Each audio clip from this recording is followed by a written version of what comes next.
Colosseum system माने बेईमानी का सिस्टम, भाई भतीजे का सिस्टम, चमचागिरी का सिस्टम, ये सिस्टम। हम जुडिशरी में रिप्रेजेंटेशन चाहते हैं, कोई हम खैरात नहीं मांग रहे हैं। दुनिया में अकेला सिस्टम ऐसा है कि जज की अपॉइंटमेंट कर रहा है और अपने अप्रूव कर रहा है। हम लोगों को बरगला करके वोट तो ले लेते हैं, लेकिन जब भागीदारी देने की बात आती है तो ये लोग पूरी तरह से उपेक्षा कर देते हैं। जब संविधान बनाया गया था तो कल्पना नहीं की थी कि गधों को जज बनाया जाएगा। हम 85% मिलके कुछ नहीं कर पा रहे हैं और 15% वाले हावी हैं हम लोगों के ऊपर। पाने के लिए जरूरी है कि 85% लोगों को लड़ना पड़ेगा, भिड़ना पड़ेगा, तभी न्यायपालिका में हिस्सेदारी मिलेगी। अभी सचिवालय, विधानसभा, वो सब घेरेंगे, रोड पर आएंगे। इससे मेरा मानना है न्याय नहीं अन्यायपालिका है, यहाँ सिर्फ न्याय बिकता है और पक्षपात करके मिलता है। सरकार को समझ जाना चाहिए कि अभी चेत जाओ, समय है, वरना जिस दिन हम आ गए अपने उस पे तो 85% उखाड़ के फेंक देंगे। जज ऐसे हैं जो सम्मान काबिल है, अभी लाज बचाए हुए हैं, कुछ ही हैं, लेकिन उनकी संख्या बहुत ज्यादा नहीं है। या भयभीत हैं, या प्रलोभन में हैं, या जातिवाद में फंसे हुए हैं। हमारे जो 16 जज हुए सुप्रीम कोर्ट के चीफ जस्टिस, उसमें 8 बेईमान थे।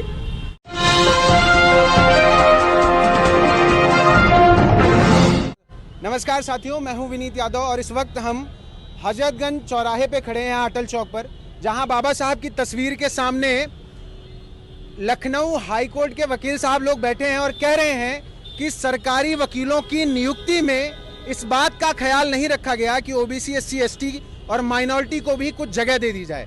इनका हक छीना जा रहा है और उसके खिलाफ प्रदर्शन कर रहे हैं और सरकार से मांग कर रहे हैं कि हमें हमारा हक दिया जाए, हमारी भी हिस्सेदारी न्यायपालिका में बराबर होनी चाहिए। आइए इनसे बात करते हैं कि क्या चाहते हैं। आज ये डॉक्टर अंबेडकर राष्ट्रीय अधिवक्ता मंच द्वारा एक सांकेतिक धरना, सरकार की जो नीतियां हैं उसके विरोध में हम लोग यहाँ एकत्र हुए हैं। जुडिशरी में रिप्रेजेंटेशन एससी, एसटी, ओबीसी का लगभग समाप्ति की ओर है। आज अगर उदाहरण के रूप में हाई कोर्ट लखनऊ बेंच को हम लेते हैं तो यहाँ पर जब गवर्नमेंट पिछली 2017 की फॉर्म की गई थी तो लगभग 1 साल बाद 2018 में एक लिस्ट गवर्नमेंट काउंसिल्स की जारी करी गई, जिसमें लगभग 809 की पहली थी। 809 लोगों में शेड्यूल कास्ट के मात्र 14 लोगों को जगह मिली और बैकवर्ड के लगभग 46 लोगों को उसमें स्थान मिला। तो ये जो रेशियो है ये कहीं दर्शाता है कि जाति आधार पर पक्षपात सरकार हमारे साथ कर रही है। हम लोगों ने ज्ञापन के माध्यम से माननीय मंत्रियों को, माननीय मुख्यमंत्री जी को, भाजपा के प्रदेश अध्यक्ष महोदय को ज्ञापन द्वारा अपनी समस्या से अवगत कराने का प्रयास किया, किंतु हमें उसमें कोई भी सकारात्मक पहलू उनकी तरफ से नज़र नहीं आया। अभी एक और लिस्ट पिछले महीने आई है, लगभग 203 लोगों को, नए लोगों को ज्वाइन कराया है, जिसमें 35 लोग ऐसे हैं जो एलिजिबल नहीं हैं और जिनको बाकी लोगों को कराया है उसमें जो हम लोगों ने देखा रेशियो, तो शेड्यूल कास्ट का मात्र एक व्यक्ति है।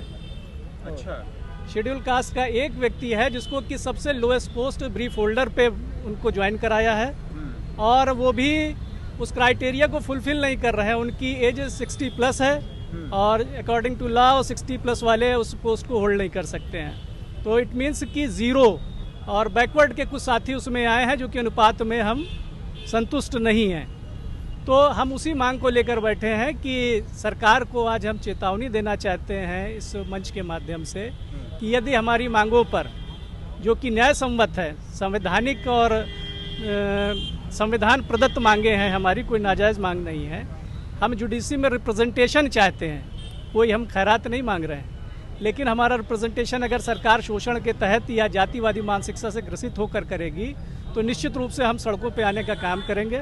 आज हम सांकेतिक धरने के रूप में यहाँ मौन होकर करीब 300-400 की संख्या में बैठे हैं, लेकिन अगर हमारा जल्दी ही इस पे सरकार कोई सकारात्मक निर्णय नहीं लेती है तो निश्चित रूप से हम सड़कों पर आकर इसका जवाब देंगे। अच्छा, नहीं, उसी बहुत इम्पोर्टेंट बात ये है कि ये रिप्रेजेंटेशन सिर्फ सरकारी वकीलों की बात नहीं है, ये छोटी तात्कालिक लड़ाई है। बड़ी लड़ाई है हायर जुडिशरी में जो एलिवेशन होता है उसमें संख्या नगण्य है हमारी।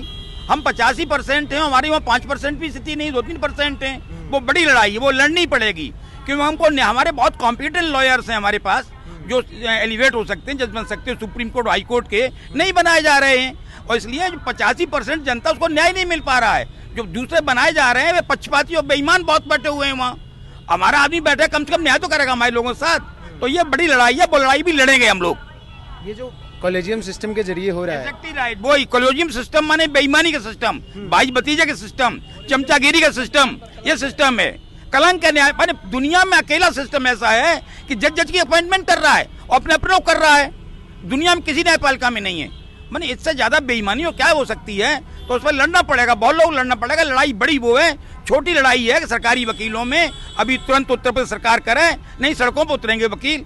जब संविधान बनाया गया था तो कल्पना नहीं की थी कि गधों को जज बनाया जाएगा। अभी ताजा उदाहरण वो है, जघन से जघन अपराध था, सामूहिक बलात्कार और हत्याएं, और सजा कितनी हुई? आजीवन कारावास, वो भी छोड़ दिए गए, सजा कर दिए गए। माने अन्याय का हद है। तो इसलिए न्याय पाने के लिए जरूरी है कि 85% लोगों को लड़ना पड़ेगा, भिड़ना पड़ेगा, तभी न्यायपालिका में हिस्सेदारी मिलेगी। नहीं मिलेगी तो न्याय नहीं मिलेगा, न्याय होता रहेगा। ये अभी मैं जो लिस्ट आई आपने देखी थी? अभी आपके यहाँ सरकारी वाली लिस्ट देखी होगी, दोनों जगह की मैं देखा, आपका इलाहाबाद वाला और यहाँ वाला भी, उसमें तकरीबन 200 लोग सिर्फ एक बिरादरी के हैं। भाई ये कैसे कर लेते हैं लोग? वो सुप्रीम कोर्ट से लेकर के आपके इसमें प्रेस में, आपके इलेक्ट्रॉनिक मीडिया में भी तो वही है जिनके लिए हमारे यहाँ कह रहे हैं, वो आपके यहाँ भी हैं, वो न्यायपालिका में भी हैं, वो प्रशासनिक पदों पे भी हैं, और हमें 85 को लड़ा करके मौज कर रहे हैं। पर न्यायपालिका तो लोगों को न्याय देने के लिए उम्मीद लोगों को होती है कि कहीं नहीं गए तो न्यायपालिका है हमारे पास। मेरा मानना है न्याय नहीं, अन्याय पालिका है। यहाँ सिर्फ न्याय बिकता है और पक्षपात करके मिलता है, कोई न्याय नहीं होता। यहाँ न्याय नहीं होता है। बहुत कुछ जज ऐसे हैं जो सम्मान काबिल है, अभी लाज बचाए हुए हैं, कुछ ही हैं, लेकिन उनकी संख्या बहुत ज्यादा नहीं है। या भयभीत हैं, या प्रलोभन में हैं, या जातिवाद में फंसे हुए हैं। बहुमत में जजेस इंडिपेंडेंट नहीं है। मैं एक दिन पढ़ रहा था, वो नए वाले चीफ जस्टिस जो बने अपने यूयू ललित जी, उनके बारे में वे और उनसे बारे चलिए कभी दिल्ली अशोक भूषण जी से बात कराएंगे हम आपकी। प्रशांत भूषण जी उनके बेटे तो कहना ही क्या, वो तो लिख के दिया था कि हमारे जो 16 जज हुए सुप्रीम कोर्ट के चीफ जस्टिस, उसमें 8 बेईमान थे। कंटेम्प्ट किया गया, कंटेम्प्ट वापस लिया गया उनका, कब नहीं अपनी कंटेम्प्ट चला जाएगा तुम्हारे ऊपर। तो जब 16 सुप्रीम कोर्ट के चीफ जस्टिस बेईमान 8 से 16 में से, अंदाज लगा लिए क्या हो सकता है। हम तो कहते हैं जिस दिन सब इकट्ठे हो जाएंगे ये, और जिस दिन ये तय कर लेंगे कि हम मर गए तुम्हें नहीं छोड़ेंगे, सब ठीक हो जाएगा, सब ठीक हो जाएगा। अच्छा, अभी तो आप लोग बोल रहे हो सांकेतिक है, आगे क्या प्लान है इसका? आगे देखिए, संघर्ष की योजना बनाएंगे, मिलके लड़ेंगे नौजवानों के साथ। हम लोगों का अंत है, हम लोगों का चारपाई पर मर जाएं या चौराहे पे गोली खा के मरें, 2 रास्ते हैं। तो हम सम्मान करें, चौराहे पे गोली खा के मरें, मरना तो है ही हमें। लेकिन नए लड़के जो हैं, इनका कल का जीवन शुरू हो रहा है, इनकी लड़ाई लड़नी है, लड़कों को आगे ट्रेन करके ले जाना है। आगे आगे हम रहेंगे गोली लाठी खाने के लिए, साथ में नौजवान लड़के रहेंगे पीछे लड़ने के लिए, इसमें लड़ेंगे हम लोग। ये लड़ाई लड़नी ही पड़ेगी, इसके बिना कुछ हो नहीं सकता। क्या चल रहा है, ये सिस्टम कैसा चल रहा है कोर्ट? जो गवर्नमेंट प्रेजेंट टाइम में है, उसने ये वादा किया था कि हम सामाजिक न्याय सबके साथ करेंगे। सबका साथ सबका विकास कह के आए थे, सबका विश्वास कह के आए थे। होता क्या है, सबका साथ और विकास एक का और विश्वास एक का।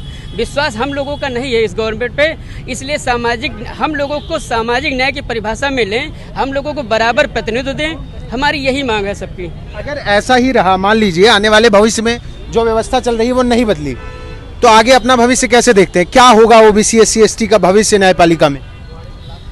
देखिए, हम SC ST OBC और माइनॉरिटी समाज के अधिवक्ता हैं, ठीक है। हमारी मांगे हैं कि जो भी इनकी नियुक्तियां होती हैं उच्च न्यायपालिका में और सरकारी वकीलों की नियुक्ति में, 85% को सीधे सीधे ये उपेक्षित कर देते हैं, जो कि सरासर अन्याय है और संविधान के खिलाफ है। अभी आपने कहा कि सरकार अगर हमारी मांगे नहीं मानेगी तो हम क्या करेंगे। जिस तरह से डॉक्टर अम्बेडकर ने भी अपनी मांग के लिए धरना प्रदर्शन, वो सब हम लोग करेंगे। अभी सचिवालय, विधानसभा, वो सब घेरेंगे, रोड पर आएंगे। हम जगदेव कुशवाहा की संतान है, वो खून बहता है, लड़ेंगे, मरेंगे, जीतेंगे। मैं सिर्फ एक अपना संदेश ये कहना चाहती हूँ कि हम एक ऐसे पीड़ित समाज से यहाँ तक पहुँचे हैं कि जिस समाज को न पढ़ने की आज़ादी थी, ना ही आगे बढ़ने की आज़ादी थी। उस समाज से बाबा साहब ने अधिकार दिए तो हम यहाँ तक पहुँचे संघर्ष करते हुए। लेकिन फिर भी इस अभी भी आज भी किस प्रकार से मनुवादी सोच हमारे ऊपर हावी है, किस प्रकार से ये मनुवादी सोच की सरकार हमारे ऊपर हावी है, ये आप सभी देख रहे हैं। जो हमारी बहन बेटियों की इज्जत आबरू के साथ वो खेल रहे हैं और वही वहाँ पर बैठे हैं न्याय करने के लिए। जजेस भी वही बैठे हुए हैं, अधिवक्ता भी वही बैठे हुए हैं, वकील भी सब वही बैठे हुए हैं। तो हमारा समाज सीधे सीधे न्याय से वंचित किया जा रहा है और हमारे साथ भी धोखा हो रहा है। सिर्फ कहने के लिए है कि महिलाएं हर जगह सम्मान पाती हैं, उनका सर्वश्रेष्ठ स्थान है, सिर्फ कहने के लिए है, सिर्फ किताबों में है। हकीकत में महिलाओं के साथ आज भी वही उत्पीड़न होता है। महिलाएं कहीं भी सुरक्षित नहीं है, वो हमेशा अनसिक्योर फील करती हैं। हम 85% मिलके कुछ नहीं कर पा रहे हैं और 15% वाले हावी हैं हम लोगों के ऊपर। हम सरकार से ये पूछना चाह रहे हैं, क्या सवर्ण कोई दूसरा ला पढ़कर यहाँ पे आए हैं? जो ला हमें पढ़ाया गया है वही ला उन्हें भी पढ़ाया गया है, तो फिर ये भेद क्यों?